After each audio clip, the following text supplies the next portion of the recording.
तो दोस्तों, आज हम आपको एक ऐसी कहानी से रूबरू करवाने जा रहे हैं जिसे सुनने के बाद आप सबकी रातों की नींद उड़ जाएगी और आपको सच में डर का एहसास होने लगेगा। तो चलिए इस कहानी को शुरू करते हैं। गांव के बाहरी इलाके में बसा हुआ वो जंगल कई पीढ़ियों से एक रहस्यमय और डरावनी जगह के रूप में जाना जाता था। बुजुर्गों का कहना था कि इस जंगल में कभी कभी अजीबोगरीब आवाज़ें सुनाई देती है और कभी कभी जंगल में गए लोग लौटकर नहीं आते थे। लोग इस जंगल में जाने से बहुत डरते थे, खासकर रात के समय। लेकिन अर्जुन को इन सब बातों पर विश्वास नहीं था। वो गांव का सबसे बहादुर लड़का था। उसने अपने दोस्तों को कई बार यह कहकर चिढ़ाया था, वो सब डरपोक हैं और इस जंगल में कुछ भी नहीं है जिससे डरना पड़े। एक दिन उसने तय किया कि वो इस जंगल के अंदर जाएगा और बड़े शौक से शिकार करेगा ताकि सबको साबित कर सके कि ये जंगल महज एक आम जंगल है। उस रात अर्जुन ने अपने तीर धनुष को तैयार किया और अपने दोस्तों को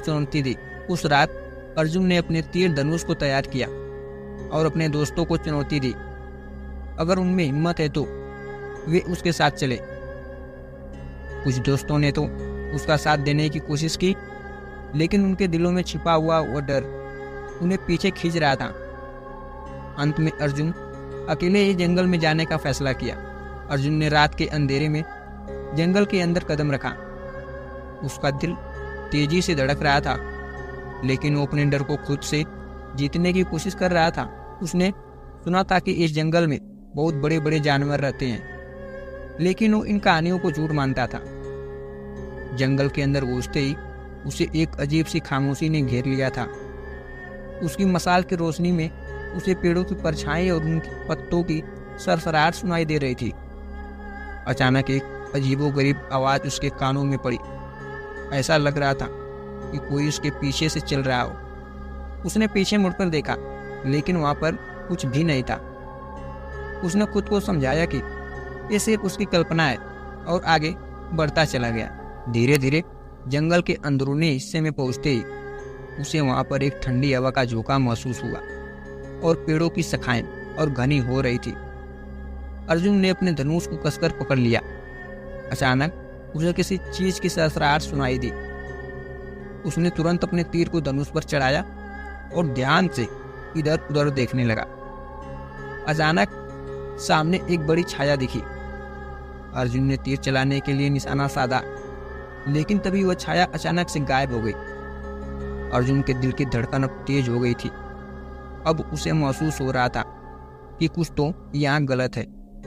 उसने फैसला किया कि वो अगर गहराई में नहीं जाएगा और वहीं रुककर शिकार करेगा। जैसे ही उसने अपना ध्यान तीर धनुष पर लगाया, अचानक उसके कानों में एक हल्की सी हंसी गूंज उठी। ये हंसी न जाने किसकी थी, लेकिन वो बहुत ही डरावनी और भयभीत करने वाली थी।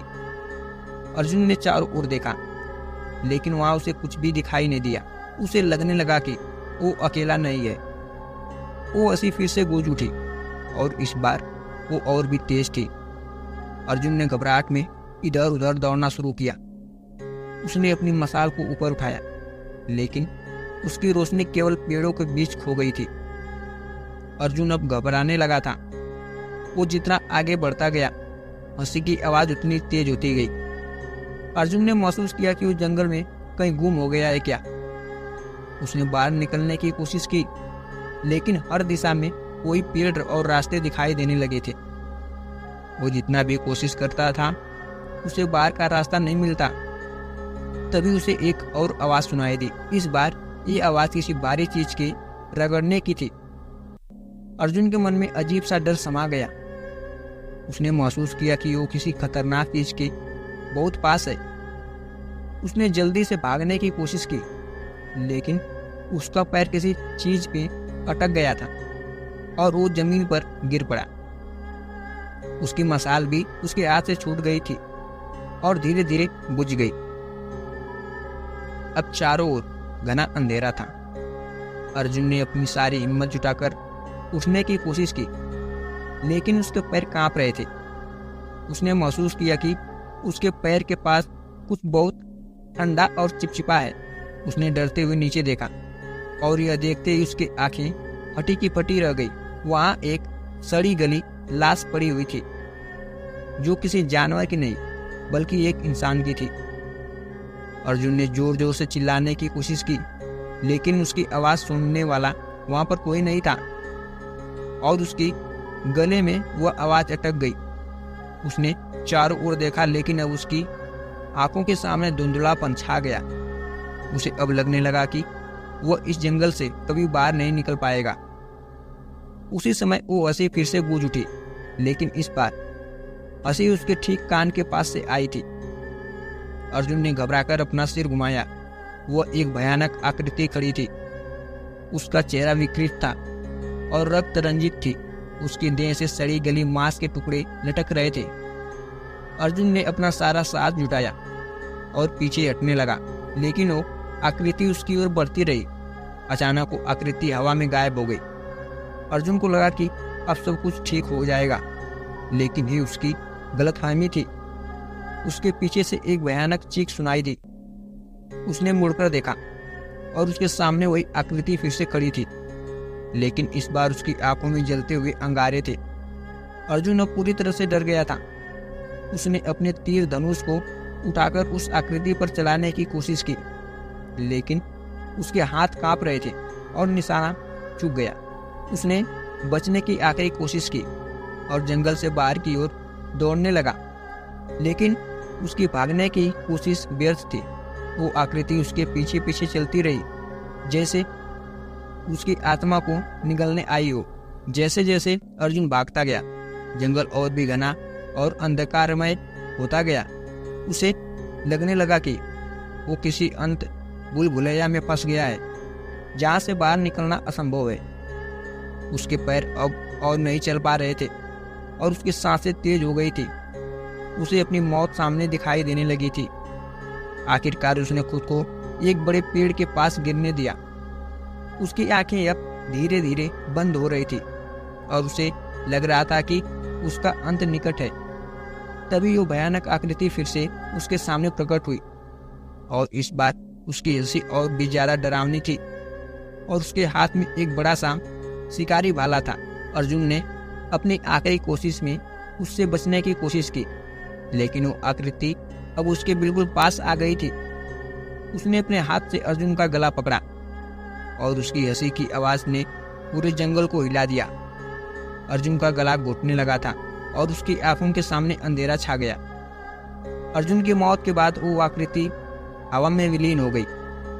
जंगल में फिर से वही खामोशी छा गई, जैसे कुछ हुआ ही नहीं हो। लेकिन अर्जुन की आत्मा अब इस जंगल में कैद हो चुकी थी। वो अब भी हर रात इस जंगल में भटकती रहती है, अपने बचने का रास्ता ढूंढती रहती है। गांव वालों ने अगले दिन अर्जुन की तलाश की, लेकिन उन्हें उसका कोई सुराग नहीं मिला। केवल उसके तीर धनुष और कुछ खून के धब्बे मिले। लोग अभी जंगल का नाम तक लेने से डरते हैं। अर्जुन की मौत के बाद इस जंगल का नाम बदलकर भूतिया जंगल रख दिया गया और कोई भी इस जंगल में जाने की हिम्मत नहीं करता। कहते हैं कि अगर कोई इस जंगल में रात के समय जाता है तो उसे अर्जुन की डरावनी हंसी सुनाई देती है और फिर वो कभी वापस नहीं आता। अर्जुन की कहानी अब गांव के लोगों के लिए चेतावनी बन गई थी कि कभी इस जंगल के करीब न जाएं, क्योंकि शिकार की रात कभी खत्म नहीं होती। मगर हमारी कहानी अब यहीं पर खत्म होती है। तो दोस्तों, अब कहानी को मैं यहीं पर समाप्त करता हूँ। यह कहानी आप सबको कैसी लगी? ये छोटी सी कहानी आप सबको पसंद आई हो तो प्लीज़ हमारे वीडियो को लाइक, चैनल को सब्सक्राइब जरूर करें। तो चलिए मिलते हैं कैसी कहानी के साथ नेक्स्ट वीडियो में। तब तक के लिए आप सभी का धन्यवाद।